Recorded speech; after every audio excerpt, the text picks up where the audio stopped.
স্বাগত ডিবিসি সংবাদে। আপনাদের সাথে আছি ইশরাত জাহান। নির্বাচিত সরকারের কাছে ক্ষমতা হস্তান্তর ছাড়া অন্তর্বর্তী সরকারের অন্য পরিকল্পনা থাকলে ভালো হবে না, এমন হুঁশিয়ারি দিয়েছেন বিএনপি স্থায়ী কমিটির সদস্য আমির খসরু মাহমুদ চৌধুরী। দেশে কোনো জবাবদিহিতা, মানবাধিকার নেই।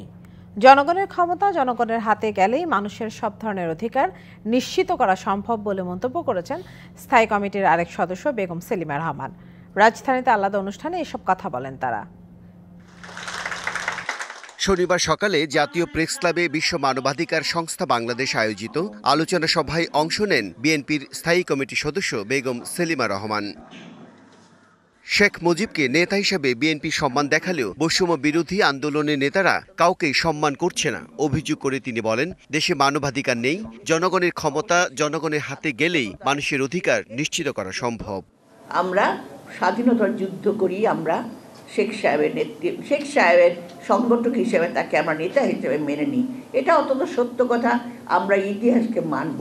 আমরা তো কাউকে অসম্মান করছি না, তবে কেন এত উত্তেজিতভাবে রাজনীতিবিদদেরকে হেয় করা? দ্রুত নির্বাচন না হলে দেশের সমস্যা বাড়বে এবং গণতন্ত্র নস্যাৎ হয়ে যাবে, মন্তব্য তার। জাতীয় ঐক্য রাখতে হলে আজকে নির্বাচন দরকার, তা নইলে নানা রকম বিভ্রান্তির সৃষ্টি হচ্ছে। নির্বাচনের মধ্য দিয়েই গণতন্ত্র ফিরে আসে, কথা বলার অধিকার ফিরে আসে। এদিকে জাতীয় প্রেস ক্লাবে জিয়া পরিষদ আয়োজিত সাবেক রাষ্ট্রপতি জিয়াউর রহমানের 89তম জন্মবার্ষিকীর আলোচনা সভায় যোগ দিয়ে দলটির স্থায়ী কমিটির সদস্য আমির খসরু মাহমুদ চৌধুরী জানান, অন্তর্বর্তী সরকারকে স্মরণ রাখতে হবে রাজনৈতিক দলের সমর্থনেই তারা ক্ষমতায় আছে। বাংলাদেশের সকল মহলে সমর্থনে কিন্তু এই সরকার গঠিত হয়েছে। তাহলে তাদেরকে মাথায় রাখতে হবে, তাদের আচরণে কথাবার্তায়, যে আমরা সকলে মিলে সকলের সমর্থনে এই সরকার গঠিত করেছি এবং এই সরকারকে আমরা সমর্থন দিয়ে যাব, কারণ পরবর্তী নির্বাচিত সরকার শান্তিপূর্ণভাবে ক্ষমতা হস্তান্তর করতে হবে। বর্তমান পরিস্থিতি থেকে উত্তরণের জন্য জাতীয় ঐক্য ধরে রাখার আহ্বান বিএনপি নেতাদের। Bijan Kumar Das, DBC news, Dhaka. প্রতিশোধের রাজনীতিতে বিশ্বাস করে না জামায়াতে ইসলামী। দলটির আমির ডাক্তার শফিকুর রহমান মনে করেন, নিরপেক্ষ সরকার ছাড়া সংস্কার সম্ভব নয়। প্রয়োজনীয় সংস্কার করতে যতটুকু সময় প্রয়োজন ততটুকু নিয়েই কাজ করার আহ্বান জানান তিনি। এদিকে দলের সেক্রেটারি জেনারেল মিয়া গোলাম পরোয়ার বলেছেন, যারা নির্বাচনের জন্য অস্থির হয়ে যাচ্ছেন, মনে হচ্ছে তারাও ডামি নির্বাচনের মতো কেটে কুটে বাক্স ভরতে চায়। শনিবার ভোলা শহরের সরকারি স্কুল মাঠে জামায়াতে ইসলামের জেলা কর্মী সম্মেলনে যোগ দেন দলের সেক্রেটারি জেনারেল মিয়া গোলাম পরোয়ার। 18 বছর পর অনুষ্ঠিত এই কর্মী সম্মেলনে তিনি বলেন, কেউ কেউ নির্বাচনের জন্য অস্থির হয়ে গেছে, তাদের কাছে সংস্কারের কোনো দরকার নেই। এর মানে হচ্ছে তারাও ডামি নির্বাচনের মতো কেটে কুটে বাক্স ভরতে চায়। কেউ কেউ অস্থির হয়ে গেছে, বলে সংস্কার দরকার নেই, সংস্কার হলো কন্টিনিউয়াস প্রসেস, সংস্কার আর নির্বাচন একসাথে হবে। এই কথার মধ্যে আমরা অন্য গন্ধ পাই। ওই ডামি আমি আর মামুর নির্বাচনের মতো তোমরাও বোধহয় কেটে কুটে বাক্স ভর্তি করতে চাও। এদিকে দেশে গোজামিলের ভোটার তালিকা তৈরির কাজ চলছে বলে অভিযোগ করেছেন জামায়াতের সহকারী সেক্রেটারি জেনারেল মাওলানা রফিকুল ইসলাম খান। দুপুরে সাভারে রেডিও কলোনি মাঠে ঢাকা জেলা ইউনিটের সভাপতি ও সেক্রেটারি সম্মেলনে এসব কথা বলেন তিনি। ভোটার তালিকার একটা গোজামিলের ভোটার তালিকা হইতেছে। অন্যদিকে 20 বছর পর প্রকাশ্যে উন্মুক্ত স্থানে জামায়াতের কর্মী সম্মেলন হয়েছে দিনাজপুরে। গোরে শহীদ ময়দানের সম্মেলনে যোগ দিয়ে দলের আমির ডাক্তার শফিকুর রহমান প্রয়োজনীয় সংস্কার করতে যতটুকু সময় প্রয়োজন ততটুকু নিয়ে কাজ করতে সরকারের প্রতি আহ্বান জানান। সকল অন্যায়ের বিচার হতে হবে, এ বিচার আমরা দাবি করি, কিন্তু তাই বলে আইন কেউ হাতে তুলে নেও, এটাও আমরা পছন্দ করি না। আইন আইনের গতিতে চলবে, বিচার করতে গিয়ে কোনো অবিচার হোক ওটাও আমরা চাই না। আমরা চাই ন্যায় বিচারের মাধ্যমে যার যেটা পাওনা সেজন্য সেটা পেয়ে যায়। এইরকম একটা বাংলাদেশ আমরা গড়তে চাই। নারীদের মর্যাদা ও নিরাপত্তা একেবারে নেই জানিয়ে জামায়াত আমির আরো বলেন, তার দল ক্ষমতায় গেলে নারীরা নিরাপত্তা পাবে। এখন তাদের সামাজিক মর্যাদাও কম আর নিরাপত্তা একেবারেই নাই। লিখনকান্তি ভৌমিক, ডিবিসি নিউজ ডেস্ক। নির্বাচন নিয়ে বিএনপির সঙ্গে বৈষম্য বিরোধী ছাত্র আন্দোলনের টানাপোড়েনের মাঝে অন্তর্বর্তী সরকারের তথ্য উপদেষ্টা নাহিদ ইসলাম বলেছেন, অন্তর্বর্তী সরকার নিয়ে বিএনপির কথার সুর আওয়ামী লীগের সঙ্গে মিলে যাচ্ছে। অন্তর্বর্তী সরকারকে বিএনপি কেন নিরপেক্ষ মনে করছে না, এ বিষয়ে তাদের অবস্থান স্পষ্ট করার আহ্বান জানান এই উপদেষ্টা। শুক্রবার বিবিসি বাংলাকে সাক্ষাৎকার দেন তথ্য উপদেষ্টা নাহিদ ইসলাম। কথা বলেন সমসাময়িক নানান ইস্যুতে। আরাফাত রহমান সে কিন্তু স্ট্যাটাস দিয়েছে যে এটা অবৈধ এবং অনির্বাচিত সরকার। এ সময় বিএনপির মহাসচিব মির্জা ফখরুল ইসলাম আলমগীরের অন্তর্বর্তী সরকার ও শিক্ষার্থীদের রাজনৈতিক দল থেকে বেরিয়ে আসা নিয়ে প্রশ্নের জবাব দেন তিনি। যে বাইরের যে রাজনৈতিক দল গঠন ছাত্ররা করতে যাচ্ছে সেই গঠন প্রক্রিয়ায় আমরা তো প্রত্যক্ষভাবে অংশগ্রহণ করছি না, এবং বৈষম্য বিরোধী নতুন কমিটি হয়েছে, জাতীয় নাগরিক কমিটির আলাদা বডি আছে, তারা তাদের মতো কাজ করতেছে। বলেন রাজনৈতিক দলে যোগ দিলে বেরিয়ে আসবেন অন্তর্বর্তী সরকার থেকে। আমরা যদি সেই দল গঠন প্রক্রিয়ায় অংশগ্রহণ করতে চাই সরাসরিভাবে, আমরা অবশ্যই সরকার ছেড়ে দেব। কিন্তু উনি যেটা বললেন যে যদি রাজনৈতিক দল গঠন হয় তাহলে আর আমরা এখানে থাকতে পারবো না, আমার তো ওই দলের সাথে কোনো সম্পর্কই নেই, তাহলে আমি কেন সরকারে থাকতে পারবো না। মির্জা ফখরুল ও 111 প্রসঙ্গে ফেসবুক পোস্টে জবাবও দেন উপদেষ্টা। 1-11 এবং -2 এর আলাপটা কিন্তু সর্বপ্রথম বিএনপি রাজনীতির মাঠে এনেছে বেশ কিছুদিন আগে। বিএনপি কেন জানি মনে করে যে এই সরকারটা হয়েছে কেবল একটা নির্বাচন দেওয়ার জন্য।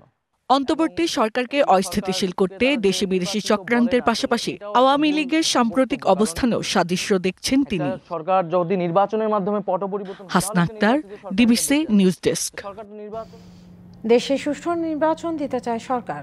গণতন্ত্র পুনরুদ্ধার এবং প্রয়োজনীয় সংস্কারের মাধ্যমে একটি অবাধ, সুষ্ঠু, সুন্দর নির্বাচন আয়োজন করা হবে। সকালে চাঁদপুর হাজীগঞ্জ বাজারে ছাত্র জনতার সাথে মতবিনিময় শেষে এসব কথা বলেন উপদেষ্টা মাহফুজ আলম। আওয়ামী লীগ ফিরলে দেশে ফ্যাসিবাদের শাসন আবারও কায়েম হবে। বাংলাদেশে দিল্লিপন্থীরা আর সুযোগ পাবে না। আগামী নির্বাচনে আওয়ামী ফ্যাসিবাদীদের কোনোভাবেই অংশগ্রহণ করতে দেয়া হবে না হুঁশিয়ারি দেন তিনি। মাহফুজ বলেন, খুনি হাসিনা সরকারের বিচার নিশ্চিত করাই এই সরকারের প্রধান লক্ষ্য। শেখ মুজিবের বাকশাল আর তার মেয়ে শেখ হাসিনার আওয়ামী লীগ দেশের মানুষ আর দেখতে চায় না। পথসভায় জুলাই বিপ্লবে চাঁদপুরে আহত ও শহীদদের স্মরণ করেন মাহফুজ আলম। এ সময় মাহফুজ আলমকে ফুল দিয়ে বরণ করেন ছাত্র জনতা। আমাদের লড়াইটা মূলত বাংলাদেশে গত 53 বছরে আমাদের লড়াই একটি স্থিতিশীল গণতান্ত্রিক বাংলাদেশ প্রতিষ্ঠার লড়াই, একটি ফ্যাসিবাদ মুক্ত বাংলাদেশ প্রতিষ্ঠার লড়াই। যদি আওয়ামী লীগ আবার ফিরত আসে তাহলে আবারও ফ্যাসিবাদ ফিরত আসবে। বিগত সরকারের সময় দেশে গণতন্ত্র ধ্বংস ও মানবাধিকার লঙ্ঘিত হয়েছে।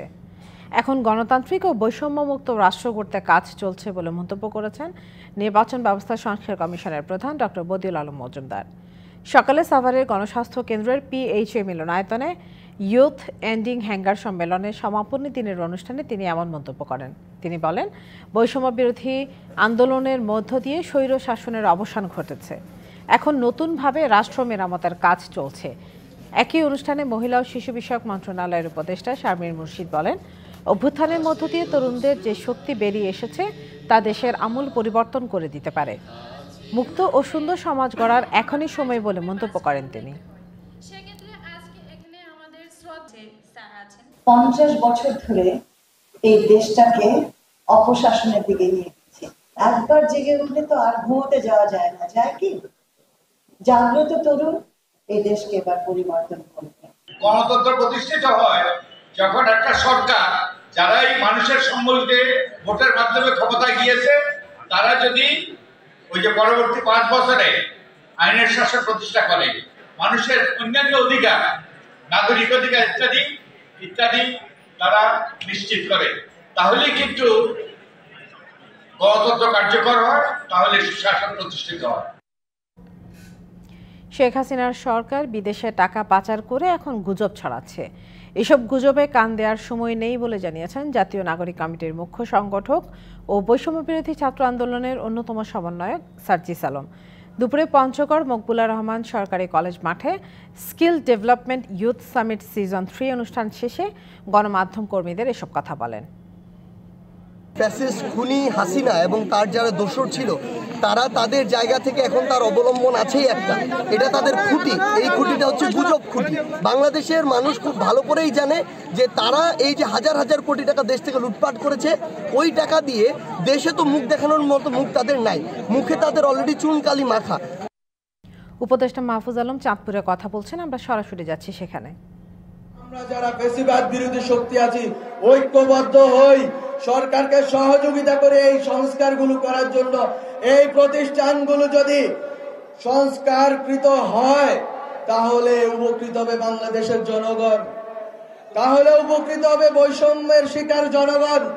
আপনারা যদি আপনাদের সদিচ্ছা থাকলে আপনারা এই সরকারকে সর্বতোক্রমে সহযোগিতা করবেন এবং এই সংস্কারের কার্যক্রম শেষ হওয়া পর আমরা একটি সুষ্ঠু গণতান্ত্রিক নির্বাচনের মাধ্যমে ক্ষমতা হস্তান্তরের দিকে এগোবো। এবং সেই ক্ষেত্রে আবারও ব্যক্ত করতে চাই, আমি একটু হাজীগঞ্জে বলে এসেছি, আওয়ামী পেশিবাদীদের যারা এই বাংলাদেশ রাষ্ট্রের প্রতিষ্ঠান বিরোধী, জনগণ বিরোধী, আলেম বিরোধী, নারী বিরোধী, তাদের কাউকে আর এইভাবে নির্বাচনে অংশগ্রহণ করতে দেওয়া হবে না, হবে না, হবে না। আমরা বলতে চাই, আমাদের ম্যান্ডেট দিয়েছেন আপনারা, আপনারা রাস্তায় নেমে বলেছেন, ডাক দিয়েছেন ডক্টর মোহাম্মদ ইউনূসকে আমরা এনেছি, উনি দায়িত্ব নিয়েছেন, আমরা ছাত্ররা তার সাথে দায়িত্ব পালন করছি। আমরা কোন রকম পক্ষপাত করতে চাই না রাজনৈতিক, বরং রাজনৈতিক কর্মসূচির মতো করে রাজনৈতিক দলগুলো করবেন। কারো বাংলাদেশপন্থী কারোর সাথে আমাদের কোনো বিরোধ নেই, কিন্তু দিল্লির দাবেদারি করার কোন অপচেষ্টা হলে বিরোধ হবেই হবে। রামগঞ্জবাসীদের জন্য বলতে চাই, রামগঞ্জে আমি বড় হয়েছি, আমি নারায়ণপুর গ্রামে মোল্লাবাড়িতে বড় হয়েছি, ওখানে 8 পর্যন্ত পড়েছি। এই রামগঞ্জের বাজারে অনেক লাইব্রেরিতে এসেছি, বই কিনেছি, পরবর্তীতে ঢাকায় পড়তে চলে গেছি। কিন্তু রামগঞ্জের মানুষের প্রতি আমার শ্রদ্ধা আছে, মুরব্বীদের প্রতি শ্রদ্ধা আছে, এবং আমার যারা সহযোদ্ধা ছিলেন এই আন্দোলনে তাদের প্রতি আমার সলিডারিটি, সংহতি আছে। লক্ষ্মীপুরের রামগঞ্জে এক সমাবেশে বক্তব্য রাখছিলেন উপদেষ্টা মাহফুজ আলম। আমরা এতক্ষণ সরাসরি ছিলাম সেখানে।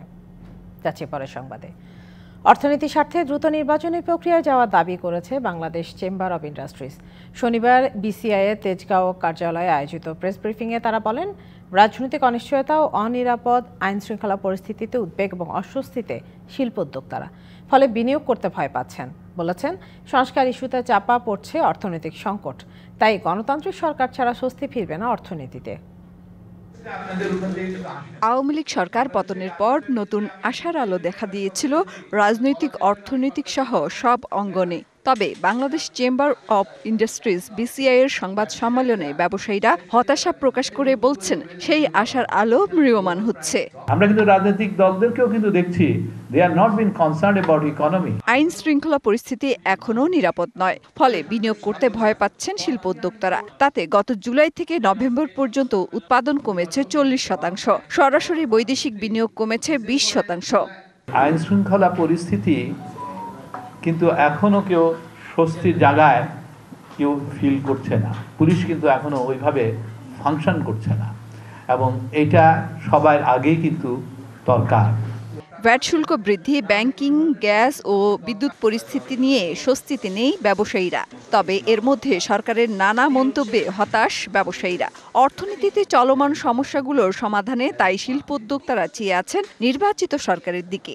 ইন্টারিম গভর্নমেন্ট কিন্তু যত শর্ট হোক, তত কিন্তু ওনাদের যত কুইক হোক, আমি মনে করি যে ওনাদের ইলেকশন প্রসেসে চলে যাওয়া উচিত, এবং তাতে করে সবার মধ্যে একটা স্বস্তিও আসবে। শিল্প উদ্যোক্তারা এখনই স্বল্পোন্নত দেশের তালিকা থেকে বেরিয়ে যেতে চান না, অন্তত 3 বছর আরো সময় দরকার।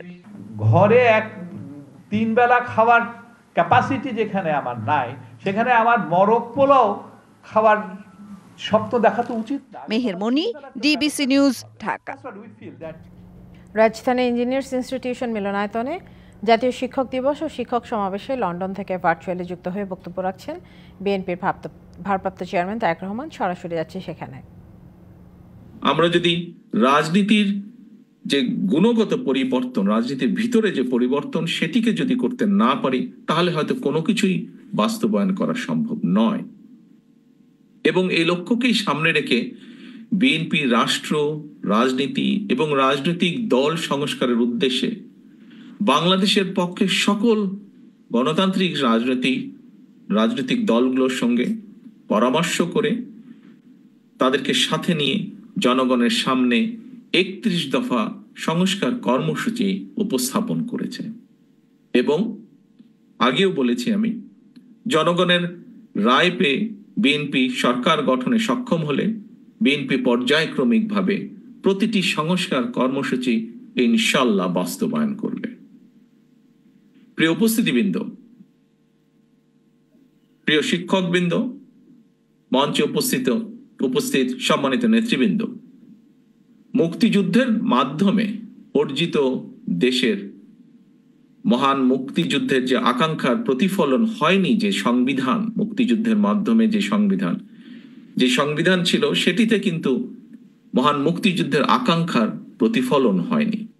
আমরা দেখেছি পলাতক যে স্বৈরাচার, তারা তাদের ইচ্ছে মতন সেটিকে কাটা ছেঁড়া করে রাষ্ট্রীয় সংবিধানকে প্রায় দলীয় সংবিধানের রূপ দিয়েছিল। ঠিক একইভাবে নির্বাচন কমিশন কিংবা দুদকের মতন সাংবিধানিক প্রতিষ্ঠানগুলোকেও তারা একদম অকার্যকর করে দিয়েছিল। দুদক সম্পর্কিত দন্তহীন বাক তারা নিজেরাই নিজেদেরকে বলেছে।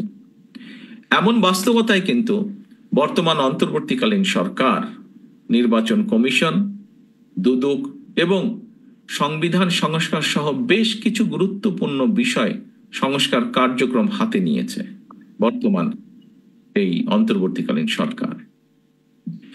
বিএনপির 31 দফা সংস্কার কর্মসূচি এবং অন্তর্বর্তীকালীন সরকারের সংস্কার কার্যক্রমের সঙ্গে দু একটি মৌলিক বিষয় ছাড়া, প্রক্রিয়াগত বিষয় ছাড়া তেমন কোনো ভিন্ন মত বা বিরোধ নেই।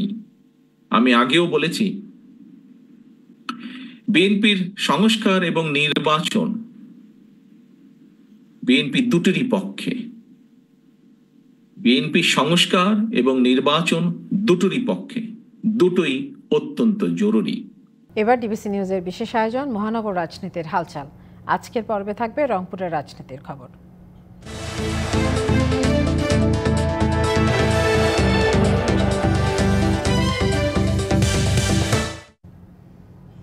পরিবর্তিত সময়ে নতুন মোড়ে রংপুরের রাজনীতি। জাতীয় পার্টির ঘাঁটিতে দুর্গ গড়তে মরিয়া জামায়াতে ইসলামী। প্রার্থিতা ঘোষণা দিয়ে তৎপর ইসলামী আন্দোলন। এদিকে দ্বন্দ্ব কোন্দল না থাকায় দলীয় নির্দেশনায় মাঠ গোছাতে ব্যস্ত বিএনপি, আর প্রেশার গ্রুপ হিসেবে কাজ করছে বৈষম্য বিরোধী ছাত্র আন্দোলন। অন্যদিকে নিজ এলাকায় অনেকটা কোণঠাসা জাতীয় পার্টি। 5ই আগস্ট সরকার পতনের পর থেকেই সরব রংপুর মহানগরের রাজনীতি। নিজ দুর্গে দুর্বল জাতীয় পার্টি এখন অনেকটাই নিশ্চুপ থাকলেও তৎপরতা বাড়িয়েছে বিএনপি, জামায়াত ইসলামী আন্দোলন সহ অন্যান্য রাজনৈতিক দলগুলো। গেল সিটি কর্পোরেশন নির্বাচনে 57,000 ভোট পেয়ে দ্বিতীয় হওয়া ইসলামী আন্দোলনের নেতা আমিরুজ্জামান পিয়ালকে দল থেকে রংপুর 3 আসনের প্রার্থী হিসেবে ঘোষণা দিয়েছে। এরই মধ্যে মাঠ গুছিয়ে গণসমাবেশ করে নির্বাচনের জন্য পুরোপুরি প্রস্তুত তারা। দায়িত্বের জন্য আমরা লালায়িত নই, এজন্যই আমাদের কোনো অন্তর্কলহ নাই, আমাদের মধ্যে কোনো গ্রুপিং লবিং কোনো কিছুই নেই। আলহামদুলিল্লাহ আমরা যেখানেই গেছি সেখানেই গণমানুষের সাড়া আছে। আশা করছি ইনশাল্লাহ আমরা একটা বৈপ্লবিক একটি পরিবর্তন আমরা আনতে পারব। এদিকে ৮ বেঁধে ঐক্যবদ্ধভাবে মাঠে আছে বিএনপি। তৃণমূলের শক্তি বাড়াতে নিয়মিত সময় দিচ্ছেন কেন্দ্রের নেতারা। প্রার্থিতার প্রতিযোগিতায় প্রাধান্য না দিয়ে রংপুরে ঘাঁটি বাঁধাই এবার দলটির মূল লক্ষ্য। তবে রংপুর 3 আসনে সম্ভাব্য প্রার্থী হিসেবে মহানগরের আহ্বায়ক শামসুজ্জামান সামু ও জেলা কমিটির সদস্য সচিব আনিসুর রহমান লাকুর তৎপরতা চোখে পড়ার মতো, যদিও এখনো ডামাডোল শুরু হয়নি রংপুর 1 আসনে। আমি মনে করি যে এখন আমরা অনেক শক্তিশালী এবং আগামী নির্বাচন হবে, সেই নির্বাচনে আমরা যাতে জয়লাভ করতে পারি তার জন্য যত কর্মকাণ্ড করা উচিত, সামাজিক, রাজনৈতিক, দলীয় যতটুকু আছে আমরা সে ব্যাপারে ব্যবস্থা নিচ্ছি। এদিকে সরকার পতনের পর থেকে ঘন ঘন রংপুর অঞ্চল সফর করছেন জামায়াতের আমির ডাক্তার শফিকুর রহমান। সম্প্রতি দলটির বেশ কয়েকটি বড় জমায়েতই জানান দিচ্ছে জাতীয় পার্টির দুর্গ দখলে তৎপর তারা। তবে দলের নেতাদের দাবি, দলীয় কর্মতৎপরতার পাশাপাশি নির্বাচনকে প্রাধান্য দিচ্ছেন তারা। আসলে আমাদের কাজের মধ্যেই জনসম্পৃক্ততা, জাতি গঠনে ভূমিকা রাখছে জামাতের রাজনীতিতে কোনো কোন্দল নাই, জামাতের রাজনীতিতে কোনো লোক দেখানো কোনো কাজ নাই, জামাতের রাজনীতিতে নেতৃত্বের খায়েশও নাই। শুরু থেকেই জাতীয় পার্টিকে ফেসিবাদের দোসর আখ্যায়িত করা বৈষম্য বিরোধী ছাত্র আন্দোলন বেশ সরব রংপুরে। নানা কর্মসূচিতে মহানগরে জমজমাট পদচারণা থাকলেও আপাতত কোনো দলীয় কর্মকাণ্ড চালাচ্ছে না তারা। এখন পর্যন্ত আমরা ওয়ার্ড থানায় এই ধরনের কমিটি গঠন প্রক্রিয়া শুরু করিনি। যদি অচিরেই বা দেশের প্রয়োজনে যদি কখনো আমাদের এরকম আরও আসলে বেশি স্টুডেন্টকে একত্রিত করা বা জিনিসগুলোকে আরও অর্গানাইজ করার জন্য যদি এরকম প্রয়োজন পড়ে আমরা অবশ্যই করবো ইনশাআল্লাহ। আর পরিস্থিতি পর্যবেক্ষণের পাশাপাশি নির্বাচনের জন্য প্রস্তুত হচ্ছে জাতীয় পার্টি। নেতারা বলছেন মাঠ ধরে রাখতে সরব তারা। যেহেতু আমরা একটা নিবন্ধিত রাজনৈতিক দল, সামনের যে কোনো নির্বাচনের তফসিল হলে সেখানে আমরা নির্বাচনে অংশগ্রহণ করব, তার জন্য আমাদের প্রস্তুতি চলছে। জাতীয় পার্টি একবারে পিছায় নাই, আমরা নিজের যেখানে আমাদের সম্ভাব্য ক্যান্ডিডেটগুলো আছে সেখানে দলকে কিভাবে সংগঠিত করা যায়, আরও উজ্জীবিত করা যায় সে বিষয়ে আমরা কাজ করতেছি। মহানগরের অভ্যন্তরে থাকা রংপুর 1 ও রংপুর 3 আসন 1986 থেকে টানা দখলে ছিল জাতীয় পার্টির। পরিবর্তিত সময়ে সবার দৃষ্টি এখন এই 2 আসনের দিকে। Majed Masud, DBC news, Rangpur. চট্টগ্রামের খুলশীতে গোয়েন্দা সংস্থার সদস্য পরিচয় ডাকাতির অভিযোগে 11 জনকে আটক করেছে পুলিশ। এই সময় পালিয়ে যায় ডাকাত দলের 2 সদস্য। আটক ডাকাতদের কাছ থেকে উদ্ধার করা হয় গোয়েন্দাদের ভুয়া আইডি কার্ড।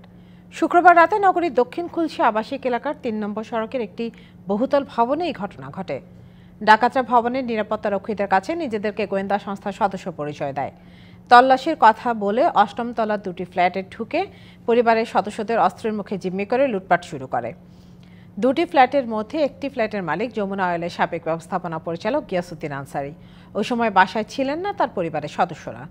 ফ্ল্যাটের অন্য বাসিন্দারা ডাকাতদের ঘেরাও করে পুলিশে খবর দেয়। ডাকাতের মধ্যে কেউ মুদি দোকানদার, কেউ প্রবাস ফেরত ও কেউ বালু ব্যবসায়ী। চলতি বছরের দ্বিতীয় বোর্ড সভায় বসেছে বাংলাদেশ ক্রিকেট বোর্ড। মিরপুর শেরেবাংলা জাতীয় ক্রিকেট স্টেডিয়ামের বিসিবি কার্যালয়ে সভা শুরু হয়েছে বিকেল 3টা থেকে। এই সভায় প্রাধান্য পাচ্ছে বিসিবির স্ট্যান্ডিং কমিটি। ফারুক আহমেদ বোর্ডের দায়িত্ব নেবার 5 মাস পার হলেও এখনও দেয়া হয়নি স্ট্যান্ডিং কমিটি। ক্রিকেটারদের কেন্দ্রীয় চুক্তি ও দলের অধিনায়কত্ব নিয়ে আলোচনা হচ্ছে সভায়। আলোচনা চলছে ঢাকার ক্লাব ক্রিকেট ইস্যু নিয়ে। বিপিএল নিয়ে বেশ কিছু জটিলতা রয়েছে। ফ্র্যাঞ্চাইজিদের বেতন সংক্রান্ত ইস্যু থেকে শুরু করে ম্যাচ পরিচালনা নিয়ে নানা প্রশ্ন উঠেছে। এছাড়াও আসরের ফিক্সিং ইস্যু প্রাধান্য পাচ্ছে আজকের সভায়।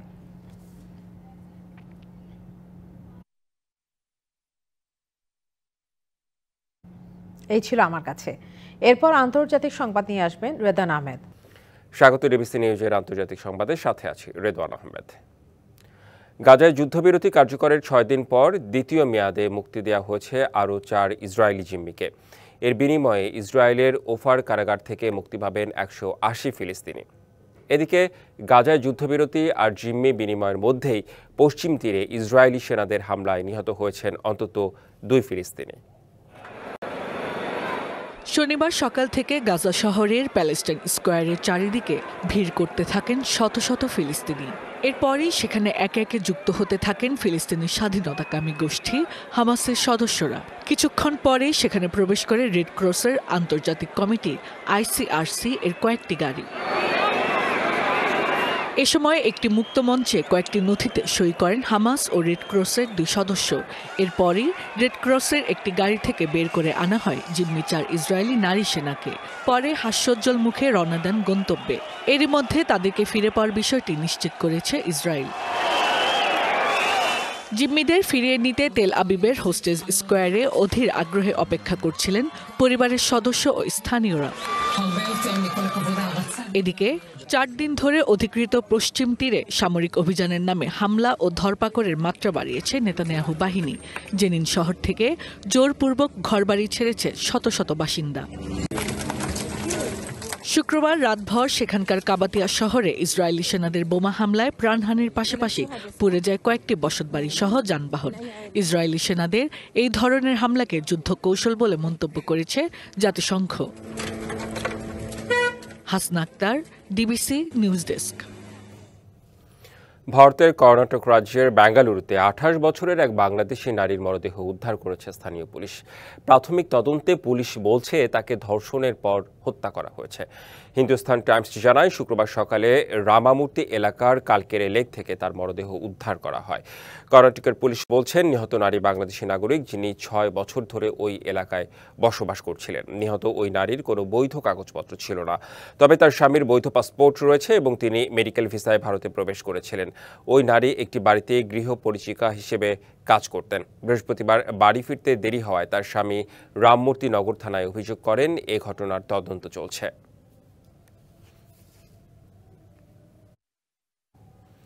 বেঙ্গালুরুতে ধর্ষণের পর এক বাংলাদেশি নারীকে হত্যার বিষয়ে আরও জানাতে ভারত থেকে যুক্ত হচ্ছেন সহকর্মী বিশ্বনাথ দাস।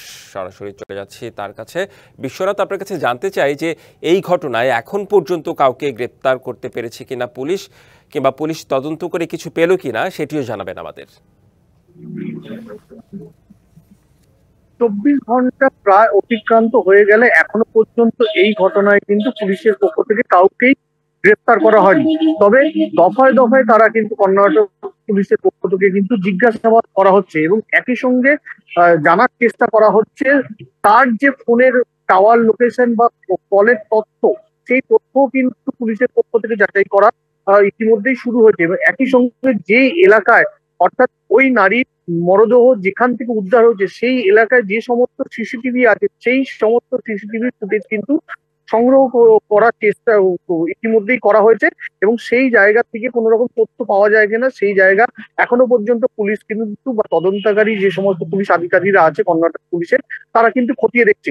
মূলত 23 তারিখ রাত্রিবেলা সাধারণত ওই মহিলা তার এক সহকর্মীর সঙ্গেই কিন্তু বাড়ি ফেরে। তবে 23 তারিখ রাত্রিবেলা তিনি সেই সহকর্মীকে বলেন তিনি যেন ফিরে যায়, তার ফিরতে দেরি হবে এবং তারপরে দীর্ঘ রাত পর্যন্ত তিনি যখন বাড়িতে ফেরে না, তার স্বামীর পক্ষ থেকে কিন্তু স্থানীয় থানায় কিন্তু অভিযোগ করা হয় এবং তার পরবর্তী সময়ে 24 তারিখ সকালবেলা ওই মহিলার কিন্তু মাথা থেতনালো রক্তাক্ত মৃতদেহ কিন্তু উদ্ধার করা হয় এবং প্রাথমিক তদন্তে পুলিশের যেটা অনুমান, তাকে কিন্তু ধর্ষণ করে খুন করা হয়েছে। তবে কে বা কারা এই ঘটনার সঙ্গে যুক্ত তার এখনো পর্যন্ত কিন্তু নির্দিষ্টভাবে জানা সম্ভব হয়নি এবং কারা এর পেছনে জড়িত রয়েছে সেই তথ্য পাওয়ার জন্য কিন্তু তার স্বামী, তার পরিচিত যে সমস্ত রয়েছেন, তিনি যে জায়গায় পরিচালিকার কাজ করতেন এবং আশেপাশে পার্শ্ববর্তী এলাকায় যে সমস্ত মানুষ রয়েছেন তাদেরকে জিজ্ঞাসাবাদ, দফায় দফায় জিজ্ঞাসাবাদ করার সঙ্গে সঙ্গে ওই মহিলার মোবাইল ফোন, তার স্বামীর মোবাইল ফোনের কথোপকথন, বিভিন্ন তথ্য এবং একই সঙ্গে ওই এলাকার সিসিটিভি ফুটেজ কিন্তু খতিয়ে দেখা হচ্ছে। তবে এখনো পর্যন্ত এই ঘটনায় কাউকেই গ্রেফতার করা পুলিশের পক্ষ থেকে সম্ভব হয়নি এবং পুলিশ এখন পর্যন্ত কাউকে গ্রেফতার করা সম্ভব হয়নি। তদন্ত কার্যক্রম চলছে। এছাড়াও আরো বিস্তারিত জানতে পারলাম আপনার কাছ থেকে। ধন্যবাদ আপনাকে বিশ্বনাথ দাস। বাংলাদেশ সরকারের সঙ্গে বড় ধরনের একটি নন বাইন্ডিং চুক্তি করেছে যুক্তরাষ্ট্রের আর্জেন্ট এলএনজি, যার আওতায় বাংলাদেশকে বছরে 50 লাখ মেট্রিক টন তরলীকৃত গ্যাস সরবরাহ করবে প্রতিষ্ঠানটির এক বিবৃতিতে বরাতে এ তথ্য নিশ্চিত করেছে রয়টার্স। আর্জেন্ট এলএনজি বছরে 2.5 কোটি টন এলএনজি সরবরাহের সক্ষমতার একটি অবকাঠামো গড়ে তুলছে লুইজিয়ানায়। পোর্ট ফরচুনে তাদের প্রকল্পটির কাজ শেষ হলে চুক্তি অনুযায়ী এখান থেকে বাংলাদেশের রাষ্ট্রীয় মালিকানাধীন কোম্পানি পেট্রো বাংলার কাছে এলএনজি বিক্রি করতে পারবে। গত সোমবার ডোনাল্ড ট্রাম্প যুক্তরাষ্ট্রের প্রেসিডেন্ট হিসেবে শপথ নেওয়ার পর এলএনজি সরবরাহে দেশটির কোনো প্রতিষ্ঠানের এটি সবচেয়ে বড় ধরনের চুক্তি বলে দাবি করা হচ্ছে। যুক্তরাষ্ট্রের প্রতিরক্ষা মন্ত্রী হিসেবে নির্বাচিত হয়েছেন ফক্স নিউজের প্রাক্তন উপস্থাপক পিট হেগসেথ। স্থানীয় সময় শুক্রবার মার্কিন সিনেটের ভোটে তিনি জয়ী হন। রয়টার্স বলছে, মার্কিন সিনেটের প্রতিরক্ষা মন্ত্রী পদের জন্য 44 বছর বয়সী পিট হেগসেথ পেয়েছেন 51টি ভোট। তার বিপক্ষে ভোট পড়েছে 50টি। যুক্তরাষ্ট্রের মিনেসোটা অঙ্গরাজ্যে থেকে সিনেট নির্বাচনে লড়েছিলেন পিট হেগসেথ, তবে তিনি নির্বাচনে জিততে পারেননি। এছাড়া মার্কিন সেনাবাহিনীর সদস্য ছিলেন তিনি। আফগানিস্তান, ইরাক এবং কিউবার গুয়ান্তানামো বেতেও কাজ করেছেন। প্রেসিডেন্ট নির্বাচিত হবার পরই ডোনাল্ড ট্রাম্প হেগসেথকে প্রতিরক্ষা মন্ত্রী মনোনীত করেন। পিটের নেতৃত্বে আমেরিকার সামরিক বাহিনী আরও দুর্দান্ত হয়ে উঠবে বলে মনে করছেন প্রেসিডেন্ট ডোনাল্ড ট্রাম্প।